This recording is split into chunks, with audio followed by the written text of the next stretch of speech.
हर हर महादेव। आज की इस वीडियो में हम खरमास के संबंध में जानेंगे।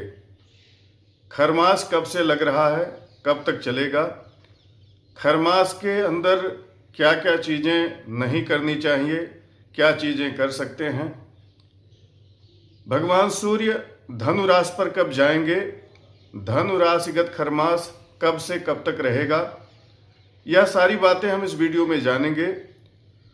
चैनल पर यदि आप नए हैं तो इसे सब्सक्राइब करके नोटिफिकेशन बेल को ज़रूर ऑन कर लीजिए, क्योंकि यहाँ ऐसी ही महत्वपूर्ण जानकारियाँ लाई जाती हैं। आइए इस वीडियो का शुभारंभ करते हैं। भगवान सूर्य नारायण जब धनु राशि एवं मीन राशि पर जाते हैं तब खरमास लग जाता है। एक माह तक एक राशि पर भगवान सूर्य विचरण करते हैं। उसी के क्रम में इस दिसंबर माह में 2025 में भगवान सूर्य धनु राशि पर जाने वाले हैं और धनु से मकर पर जनवरी में जाएंगे। तो यह जो अंतराल होगा इसे खरमास संज्ञा कही गई है। बृहस्पति की राशि पर जब सूर्य भगवान जाते हैं तब खरमास लगता है। यह कब से प्रारंभ हो रहा है, सबसे पहले आइए हम जान लेते हैं। दिनांक 16 दिसंबर 2025 को दिन में 1:51 पर भगवान सूर्य धनु राशि पर जाएंगे। इसी समय से खरमास का प्रारंभ हो जाएगा। धनु राशि की संक्रांति होगी, संक्रांति जन्य पुण्य काल होगा। धनु राशि की संक्रांति में गोदावरी में स्नान का विशेष पुण्य कहा गया है और स्नान के साथ साथ नए वस्त्र दान करना चाहिए, सुवर्ण दान करना चाहिए।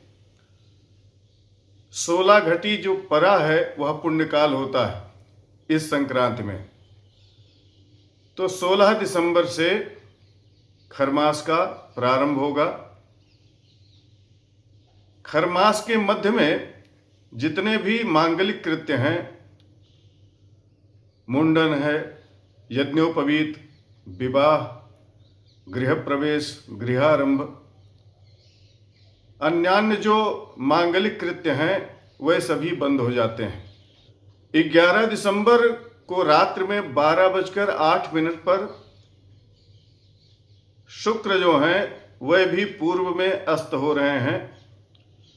तो यह सारे कार्य तो 11 दिसंबर से ही बंद हो जाएंगे और खरमास जब लग जाएगा तो पूरे 1 महीने तक सारे मांगलिक कृत्य बंद रहेंगे।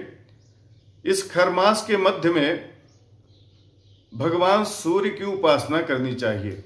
वैसे तो हमारे सनातन धर्म में प्रतिदिन भगवान सूर्य की उपासना कही गई है। सूर्योदय से पूर्व भगवान सूर्य को अर्घ्य प्रदान करें। अर्घ्य को विशिष्ट बनाने के लिए उसमें लाल चंदन से मिश्रित जो अक्षत है उसे और जपा पुष्प छोड़ करके ताम्र के पात्र से भगवान सूर्य को अर्घ्य देना चाहिए। भगवान सूर्य जो हैं वह चराचर की आत्मा है, तो निश्चित रूप से प्रत्यक्ष देवता की उपासना करने से हमारी जो मनोकामनाएं हैं वह पूर्ण होती हैं, शारीरिक तेज बढ़ता है और जो भी कार्य जीवन के हैं वह सुचारू रूप से चलते रहते हैं। तो खरमास के मध्य में भगवान सूर्य की विशिष्ट उपासना करनी चाहिए। यह पौष का महीना रहता है, तो पौष के महीने में सर्दी भी शुरू रहती है। तो ऐसे में एक समय भोजन कहा गया है पौष में कि आप एक समय भोजन करें और तब करें, सूर्य की उपासना करें। यह खरमास जब मकर पर सूर्य जाएंगे, मकर संक्रांति पड़ेगी, उस समय समाप्त होगा। तो आइए यह भी जान लेते हैं कि खरमास का समापन कब होगा। माघ महीने के कृष्ण पक्ष में 14 जनवरी 2026 की रात्रि में 9:39 पर भगवान सूर्य मकर राशि पर जाएंगे और उस समय खरमास का समापन होगा। 14 जनवरी 2026 को ही षटतिला एकादशी भी रहेगी। तो जो मकर का पुण्य है, जो मकर संक्रांति है, वह 15 जनवरी 2026 को मनाई जाएगी।